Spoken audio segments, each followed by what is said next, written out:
Hello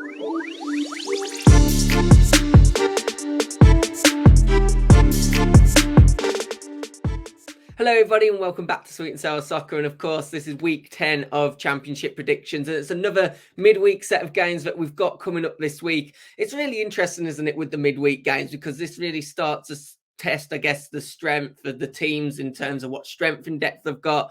And of course, you know, I just suppose the general fitness of the team as well. And it just brings another dynamic to what is, you know, a really, really already interesting championship season. Guys, before I start the video, I usually ask this midway through, but if you can do me a massive favour right now before we get into it, hit that like button for me. And please subscribe if you're new here as well. You know, these championship predictions are obviously a weekly thing, so why not subscribe? And let's get straight into this. Let's waste no more time. And we start off with one of the games that I'm massively looking forward to, actually. It's Ipswich who take on Hull. And one of the reasons I am massively looking forward to this is obviously it's two teams which are, well, in great form. Of course, Ipswich advancing on to the next stage of the Carabao Cup after beating my team, actually, Wolves. And this is going to be an interesting one, actually, because what I did notice on that is just how good Ipswich looked with their strength and depth. Of course, they made a lot of changes in that game. You wouldn't have really noticed it. They still looked a very, very good team. And I do wonder, coming into these midweek games, are we going to see that be a bit, you know, something that they can really capitalise on? Well, they come up against a Hull team, you know, themselves, who brought a lot of different players in the transfer window. And it looks to be going well. It has to be said that both these teams are building up a bit of an unbeaten run. And obviously both will want to keep that going into these fixtures. I think I'm going to narrowly back the home team now. This is honestly one of those games which I could be sold for it to go either way. I'm not going to call you an idiot, whatever you predict. Hopefully you guys won't do the same with me. Hopefully you will do the same and won't call me an idiot. But I have gone narrowly. Ipswich 2, Hull 1. Let's move on, speaking about Middlesbrough, who take on Cardiff now. And of course, this is two teams which you could argue have really maybe started to look to turn the corner. And you could argue even more so from a Cardiff point of view. Of course, they won their last 4 games on the bounce. And, you know, they look a pretty stable team. It does have to be said with Cardiff. They looked a lot better than I thought they were going to. Interesting, though, they take on a Middlesbrough team who have, you know, seamlessly turned a corner themselves. 7 points from the last 3 games. Now, this kind of feels like the form we're maybe expecting Middlesbrough to have, you know, from the start, really. Well, you know, Middlesbrough are one of the favourites to go back up when you actually look back. But you do look at the squad, they lost a whole lot of maybe their loan signings that they'd made from the previous season. And the squad does look quite different. But nonetheless, Middlesbrough fans will be hoping that they have turned a corner. And we saw how good Middlesbrough fans were against, you know, the other week when they managed to get their first win. How good they were at home, getting behind them, cheering them on. Is that going to have a factor? It could do, but I personally am going to back Cardiff. I think they're just going to have a bit too much, especially how they're running with the form at the moment. The form is massive in the Championship, as we know. I think they might just have enough. I'm going to back actually another 2-1, but this time I'm going for the away team to get the win. Next, we see Blues, who take on Huddersfield. And if we remember and look back a couple of weeks now, where Blues really did start the season well, they were picking up points, but there was a huge caveat to that. Maybe not looking the better team sometimes. They were getting these scrappy wins. But at the time, I was saying, if you can do that, great. But you always do run the risk of that sometimes then overturning. And their good start to the season is, well, looking a bit more Blues now, because it is 5 without a win for Blues. And they take on Huddersfield, who have obviously now got Darren Moore in. They're starting to build a little bit of momentum. This is going to be an interesting game, because this will be one that I think the Birmingham fans will be looking at saying, come on, can we get a win? Can we start to turn our things round and get back to how we maybe started the season, at least from a points point of view? But Huddersfield do look rejuvenated, and I just have a small feeling they're going to pull off a little bit of a shock here and get a narrow 1-0 win. I think whichever way it's won, it will be a narrow 1-0 win either way. Let's move on, speaking about Plymouth, who take on Millwall. And I guess Millwall probably obviously aren't one of the teams that are going to have to travel the furthest to take on Plymouth this season. But nonetheless, it's still going to be quite a way for them to travel on a Tuesday night or Wednesday night. I can't remember which day the fixture is, but midweek, let's just say. And it's a Millwall team that, well, find themselves maybe not in the greatest of form at the moment. And we've already seen at home just how dangerous Plymouth can be. They also are picking up a good results away from home at times now, as we saw, picking up a good result against Hull at the weekend. I'm going to have to back the home team here because I think we've seen how good Plymouth look at home. They really do look like they're going to take some beating. Of course, teams have, but they're not just going to lie down. And I do think that'll be enough for them to get past this Millwall team, not in great form. I think for that reason, I'm actually going to back Plymouth and I'm going to go for a 2-0 win. I do think they'll get the job done. Let's move on. Speaking about West Brom next, who are a team that, well, really needed a win, and they managed to get that win in some form, beating what has been a very, very good Preston team 4-0. And if there's, after getting a big win, if there's one game that you could maybe pick who you'd want to take on, you would be choosing Sheffield Wednesday, and you'd be choosing to beat the home team because Sheffield Wednesday at the moment, things just keep getting worse. You've got, fans were planning it, which in my opinion, they have every right to do so. They're paying money, but they wanted to make their feelings known to the club.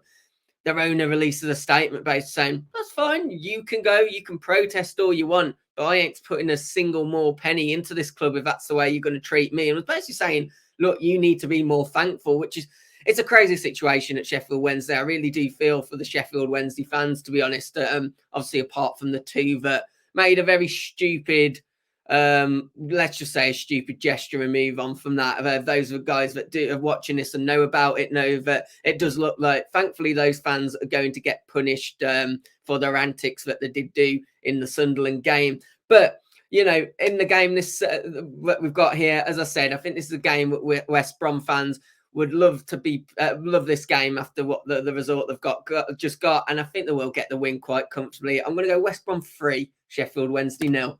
Let's move on to speak about Stoke, who take on Saints next, and two teams that got, well, let's just describe it as much needed wins. Of course, it was the Saints that got a pretty impressive win over Leeds, and maybe that will give them some confidence now to start stepping on and doing things.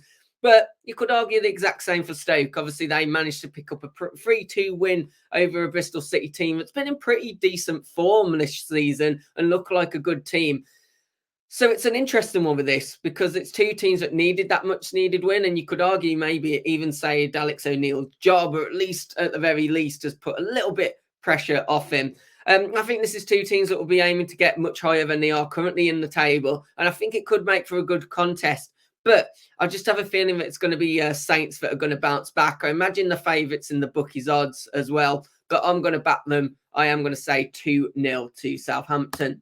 Let's move on speaking about, well, a team that is just flying high, aren't they, at the moment, in that in Leicester City. They look like a real force this season. Let's be honest, guys, they don't look like a team that's going to struggle in the Championship. Similar to Burnley last year, I just think they're going to just have too much class, playing fantastic football, and they've just got a real fantastic team. A lot of these players you could argue, be playing in the Premier League. But Leicester have managed to keep hold of quite a few of them. They've managed to buy good. And I'm sure Leicester fans at the moment are feeling, well, probably 95% confident that they will be playing in the Premier League next season. And that's mad to say because look how early we are into the season. They might be over jumping the gun if they do say that. But so far from what I've seen, I don't think they're going to struggle this season. But they do take on a Preston team who have done really well themselves this season. But have found themselves struggling a little bit in the last couple of games. And now maybe we wanting to turn form around. You do wonder, are they maybe missing the effect of their star man up front and have not really maybe been able to replace him with the new additions that they brought in? Have they maybe lost that little bit of reckless firepower? The difference is with Preston is they don't usually concede many. And of course they did at the weekend. So I'm sure they'll be wanting to get back to the stable base and rectifying that. But it's a huge challenge going to get a point or even win against Leicester, especially when Leicester are the home team. And I do really like Preston, but I do think Leicester will just edge this one. Leicester 2, Preston 1. Let's move on. Speaking about Swansea next, who take on Norwich. And guys, I'm not going to spend too much time on this game because I think both teams are going to score. But the way I see this game going is I just think Norwich are just going to have a bit too much up front compared to Swansea. I think in the battle of, I guess the bird, the birds, like the Norwich bird is going to beat the swan. And I do think Norwich will just have that little bit too much going forward. So I'm going to go Norwich 3. I'm actually going to go Swansea 1. As I said, I think Swansea will score, but I just think Norwich will have too much going forward. Let's move on and speak about Leeds, who take on QPR next. And I think this is a good game for Leeds, isn't it? To try and, get back to building that good momentum. Before the Saints game, they were probably feeling a bit like, yes, we're starting to build something now. We're scoring. And then, of course, the Saints games happen. Well, they then find themselves at home on the weekday game against a QPR team, but find themselves in the bottom three on goal difference. I do think Leeds will be going into this game fairly confident about getting the 3 points. And I do have to say, I feel confident for them too. I do think Leeds will win this, and I'm going to go 2-0. Let's move on to speak about Sunderland next, who take on Watford. And the one thing you will say for both of these teams actually is this could be a high-scoring game. And I'm not going to give too much away, but I have predicted this to be a high-scoring game. I do think both teams will score. I think it's going to be an interesting game, and I think there'll be a lot of goals to it. Watford, they're scoring, but they're also conceding too many as well. And if they could rein in those, the defensive side of the game, they probably would start then. Well, there's no probably about it. They would then start adding more points on the board. But they're coming up against Sunderland team, who are, as I say, the home team, know where the back of the net is themselves. I think this could be the interesting one of the whole, the most entertaining in terms of goals of the whole fixture list. So I'm actually going to go for a pretty big scoreline, guys. Sunderland 4, Watford 2.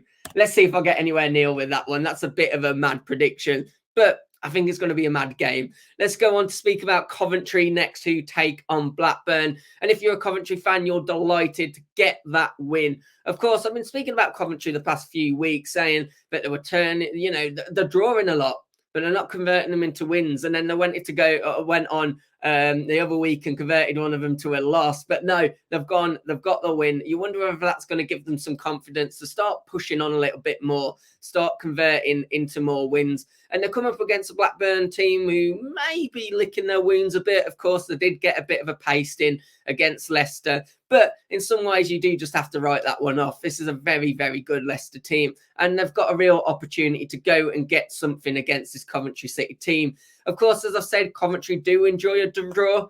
And I think they'll draw this one again. I think this is going to be a good game. Could go either way, like most of the championship games, obviously. But I am going to say 1-1 in this one. I don't think I've predicted that many draws, actually, over these. I think this is our last fixture as well. It's Rotherham who take on Bristol City. And a little clue for you guys, I've not predicted a draw in this one either. I do think there will be a winner in this one. And again, another tight game. It's another tight game. I think Bristol will be looking to get themselves back on form, but Rotherham have looked good in times at home. And I do think, they've got the ability to pull off a result. So this is one of these where I've just gone with my gut feeling. Something's just telling me that I fancy Rotherham to get the win in this one. I'm not particularly sure why. It's just a real feeling I have. I just think they'll get it. So I've gone Rotherham 2, Bristol City 1. Guys, let me know your thoughts on my predictions. Let me know your predictions too. I think, do you know what? The one thing I've probably have done here this week is predicted a lot of 2-1s. I don't really think about the games in a full conclusion. I take each game as it comes, but I think I predicted a lot of 2-1s, but maybe that'll be just what happens. But yeah, guys, do let me know your predictions. If you have enjoyed the video, as always, hit that like button. Please do subscribe to the channel as well. And hopefully I'll catch you on the next predictions, which obviously come out Thursday, usual time of about 6 p.m. Hopefully catch you there. Take care. Goodbye.